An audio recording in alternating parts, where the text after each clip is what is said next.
Today is Easter Sunday when I'm recording this, and I didn't realize until the absolute end of the day, literally like putting my daughter to sleep, getting ready for bed. I didn't even realize that this is the first Easter that I've had my entire life without any guilt, any triggers, any of like old religious trauma stuff coming up.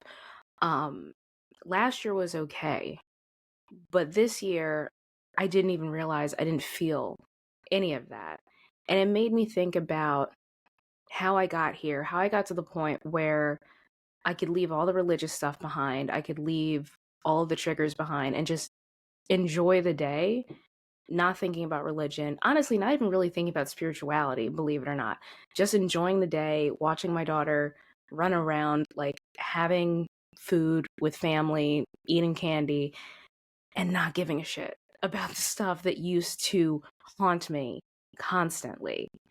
Um, and I think part of the reason why I don't always love to talk about my religious past, despite the fact that I really believe that healing religious trauma is necessary on the path to spirituality, is because I kind of feel like I got off light when it comes to religious trauma. Like, I know some people who dealt with stuff that is almost inconceivable to me. Um, SA, physical abuse, um, just like deep psychological torture in their churches or religions. Like, I didn't get that. What I experienced was more, I would say, emotional. It was more about optics. Like, for me, the Christianity that I was presented was about making sure that everybody around you knew that you were good or up to a certain standard.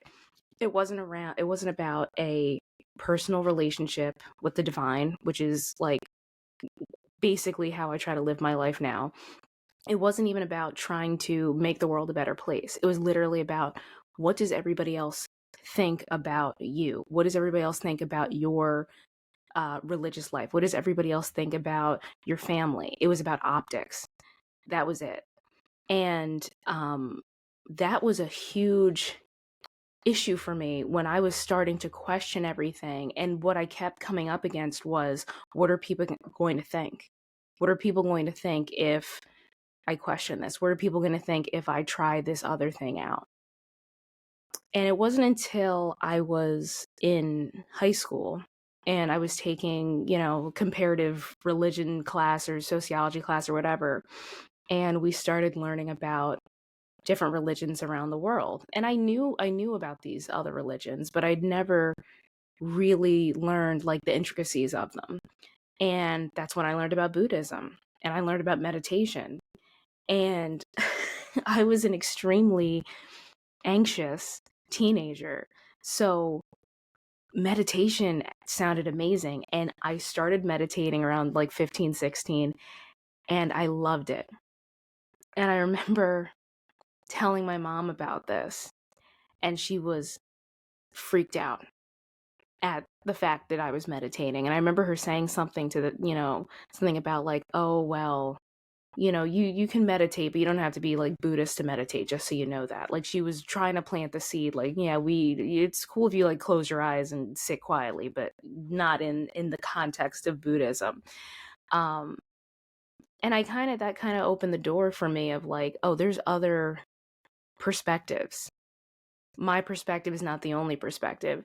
And the other thing that opened the door for me that I might have talked about before on the show, I can't remember, was I was in a different class, and this was about, I think, geography, but we were learning about like different countries around the world, and it was one of the first classes, and my teacher asked us like, what's the definition of religion, or something like that. And I said something to the effect of like, oh, well, it's, something that's passed down to you. And in our textbook, the definition of religion was like a perspective essentially that answers your questions about life and, the world and God and whatnot. Like, it never occurred to me until then that this was something you could choose. Like, religion felt like something that it was given to you, and then that was the default. Because I had friends that were Jewish. I had friends that, were atheists or whatever, but it was always like, oh, well, it's because their parents are. And that's the thing. Like, you have to be the thing that your parents are. I don't know why it never occurred to me before that point that, like, I can just choose something else that works for me. So, despite growing up in a Christian household, despite, having that drilled into me, I had actually never really read the Bible before. And I ended up going to a Catholic university, and I was surrounded by people who were very pious. I mean, like, these were Catholics who, went to mass multiple times per week, went to confession, talked about it a lot. Obviously, we're at a Catholic university. That makes sense.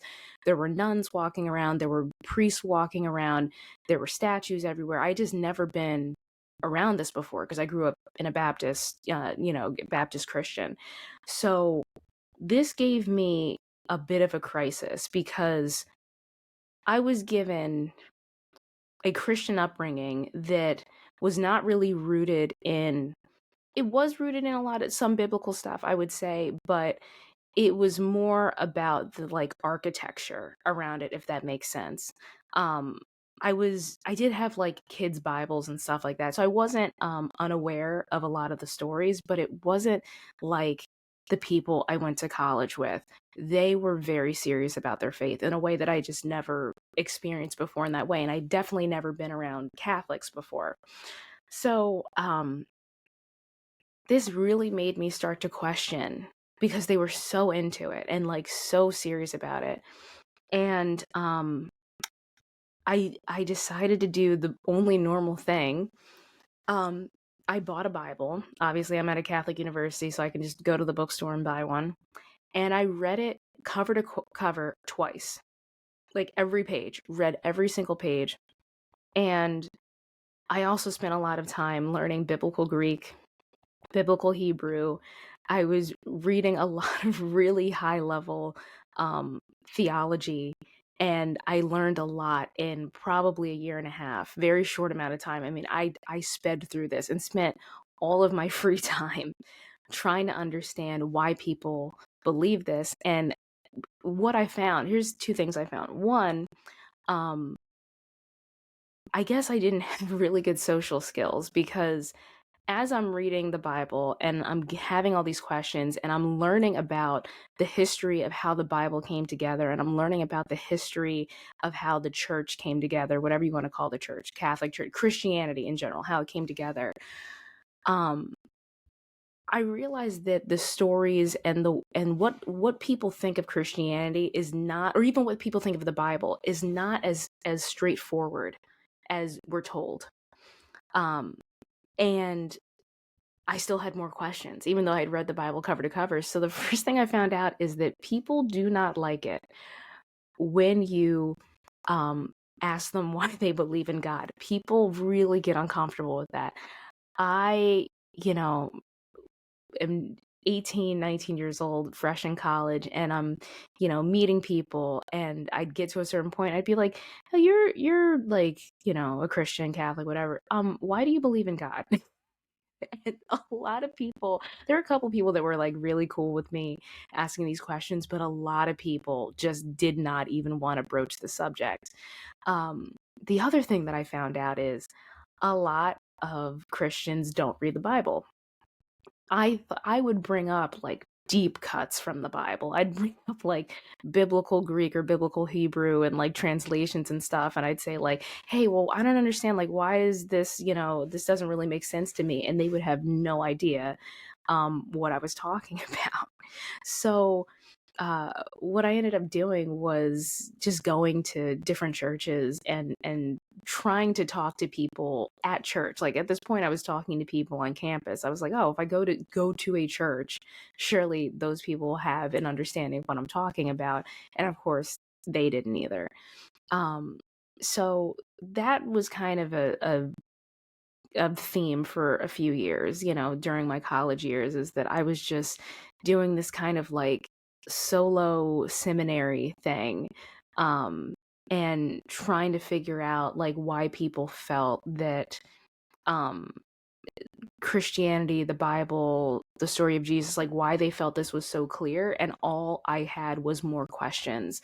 And it was really hard to unring that bell, if that makes sense. Like when you finally learn how the Bible came together, the, political, cultural reasons why certain things stayed in, why certain things stayed out, um, why certain things mean things that we don't really understand. It makes you question all of it, including for me, and maybe question like, is God even real? Um, so I definitely spent years kind of bouncing between atheism, agnostic, some kind of theist, trying to be Christian, and then also dealing with, like I was saying before, just like the Christianity that was given to me that was all about what do other people think. That was the most important thing. So I spent several years in that, and then I graduated, came back home, and I really, the spirituality thing, the part of me that yearned for meaning and connection to something bigger, I don't think that ever really went away at any point. And I was really hoping that I could find some kind of community, some kind of church, some kind of place that would embrace all of me, the parts that, yearned for that, the parts of me that really like to question and dig in deep and not be afraid of like the academic part of biblical study or just religious study. I really wanted that, and I still wanted community. And that's when I heard about, or I guess I just like searched and found the UU Church, Unitarian Universalism. And UU is very small. It's a very, very small denomination, and I should say religion, because it's really not a denomination. It's its own thing. It's not a Christian denomination, even though Unitarianism and Universalism both were small Christian denominations that merged at some point. UU was kind of presented to me as just liberal, progressive, religious community. So instead of the Ten Commandments or basically any other religious creed that you could think of, there were 7 principles. I think it was 7. It's been a while. 7 principles that were fairly secular. I mean, I don't think they alluded to God or any kind of religious tenet of that way. I mean, basically anybody, you could be completely atheist and agree to them. And I loved that. I loved the fact that you did not need to profess faith in something, that we could be united by values and principles instead of a religious creed. So I joined that in my early 20s, and it was not the experience that I wanted it to be. Like in some ways it was really cool getting to like have community. Um but there was just a lot of issues that I think were the same kind of issues that are probably going to be found in any religion, no matter how progressive or conservative it is. Just a lot of like groupthink and being defined by something that we're not versus something that we are. And then just the issues that happen when you have groups of people come together. It all kind of came to a head for it was a very weird situation. I ended up joining this fundraising committee to have like this new thing built onto the church.